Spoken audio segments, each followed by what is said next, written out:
उनको कभी कोई नौकरी नहीं मिली, हार्डली उनके पास पैसे होते थे। जो भी बिजनेस उन्होंने शुरू किया, इतनी तालीम हासिल करने के बाद भी वो फेलियर ही रहा। लेकिन उन्होंने बहुत प्यार दिया, और क्योंकि उनके पास पैसे नहीं होते थे तो मेरे हर जन्मदिन पे अपनी कोई पुरानी चीज मुझको दे दिया करते थे। तो पहली पुरानी चीज जो, और बहुत बड़ा चढ़ा के उर्दू में अच्छे अच्छे अल्फाज यूज करके मुझे इंप्रेस करते थे कि बहुत अच्छा प्रेजेंट दिया है मुझको। तो वो मुझे पहली चीज उन्होंने मुझे, ये मैं हर जगह पर बोलता हूँ, स्कूल के बच्चों के फंक्शन पे, येल यूनिवर्सिटी में, एडिनबरा में, क्योंकि आप लोग सब अपनी लाइफ के उस थ्रेशोल्ड पे हैं जहां से आपको कामयाबी हासिल करनी है इंशाल्लाह।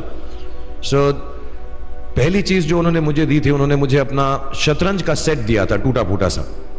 वो शतरंज हर रोज खेलते थे। हनुमान मंदिर के जो हेड प्रीस्ट थे, पंडित थे, उनके साथ रात को जाके मेरे वालिद जो हैं शतरंज खेलते थे। और उन्होंने मुझे कहा कि शतरंज से आप जिंदगी के बारे में बहुत कुछ चीजें सीख सकते हैं। पहली ये कि कोऑपरेशन और साथ मिलजुल कर काम कैसे करना है। दूसरी ये कि जिंदगी में आगे बढ़ने के लिए कभी कभी पीछे भी हटना पड़ता है। तीसरी ये कि जो छोटे लोग होते हैं, जो आप समझते हैं, कई लोग ऐसी बात मानते हैं, जो पॉन्स होते हैं, जो प्यादे होते हैं, उनकी सबसे ज्यादा इज्जत करना जिंदगी के अंदर। कोई भी इंसान छोटा नहीं होता, हमेशा हमेशा जिंदगी में काम आता है। और कामयाबी हासिल करने के लिए आखिरी बात शतरंज ये सिखाती है हमको कि कभी कभी जिस चीज से सबसे ज्यादा लगाव होता है, जैसे रानी से अमूमन हो जाता है, कभी कभी उसे भी सैक्रिफाइस करना पड़ता है आगे बढ़ने के लिए।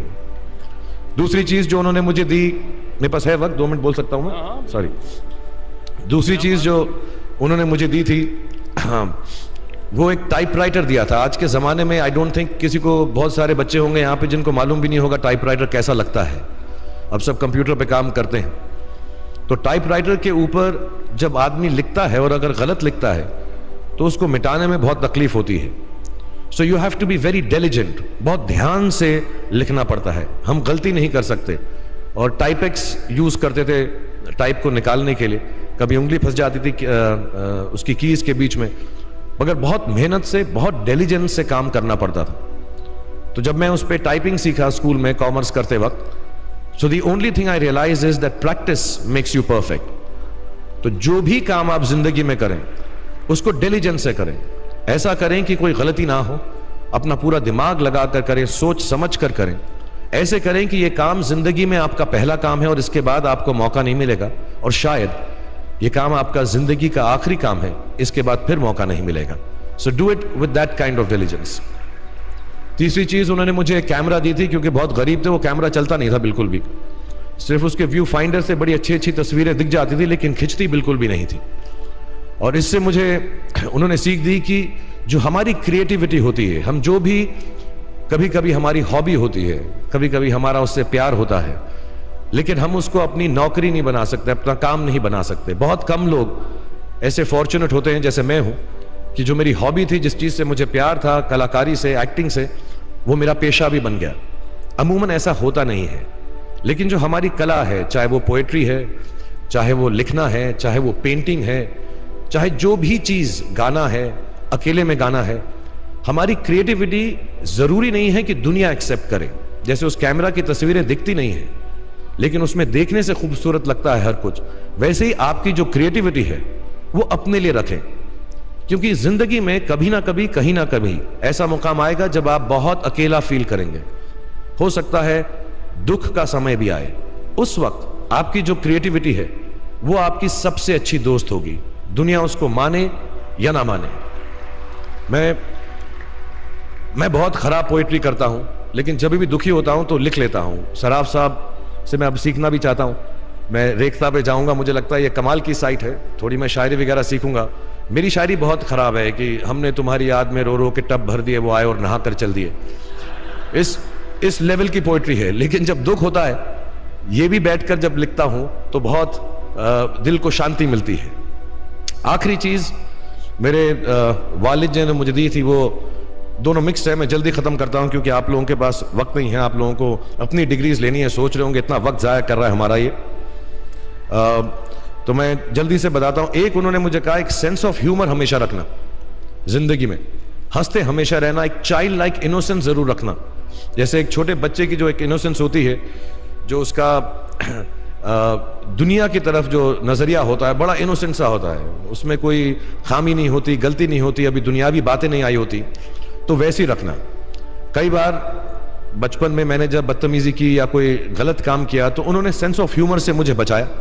और जिंदगी भर अगर आप अपने ऊपर, अपने हाल पे, दुनिया पे, क्योंकि लोग आपसे हर कोई बात कहेंगे, अच्छी बात भी कहेंगे, बुरी बात भी कहेंगे, क्योंकि लोगों का काम है कहना। अगर आप उसको एक सेंस ऑफ ह्यूमर से देख सकेंगे तो जिंदगी जो है बहुत बेहतर रहेगी।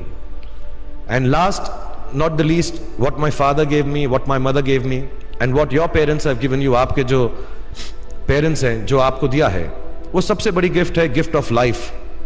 जिंदगी की जो जिंदगी एक खुद ही सबसे बड़ा तोहफा है हमारी जिंदगी, और उसको वैसे ही ट्रीट कीजिए।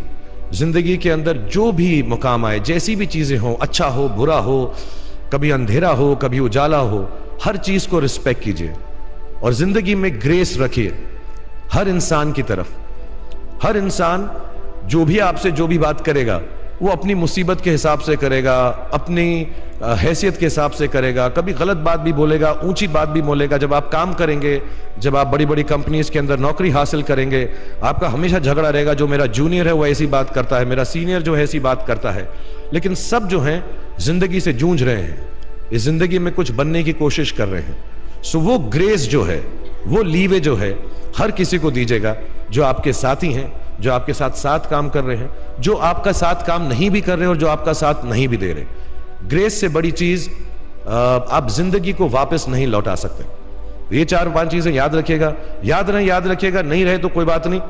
आप लोग बहुत कुछ अभी इस जगह पर इल्म हासिल कर चुके हैं और मुझे उम्मीद है और मुझे यकीन है कि आप जो भी करेंगे जिंदगी में बहुत कामयाब होंगे। और फिर से मैं मौलाना आज़ाद नेशनल उर्दू यूनिवर्सिटी का शुक्रिया अदा करना चाहूँगा कि मुझे यहाँ पर बुलाया, आपसे मुखातिब होने का मौका दिया। थैंक यू वेरी मच, बहुत बहुत शुक्रिया। और आप, मुझे मालूम है कुछ टीचर्स जो होंगे यहाँ पर बैठे होंगे जो आपके फेवरेट नहीं भी हैं, जो बहुत स्ट्रिक्ट होंगे, डांटते भी होंगे आपको, उनको सबसे ज़्यादा याद रखिएगा जब आप इस यूनिवर्सिटी से बाहर जाएंगे, क्योंकि जो सबसे ज़्यादा टीचर आपसे स्ट्रिक्ट थे वो एक्चुअली सबसे ज़्यादा आपसे प्यार करते थे।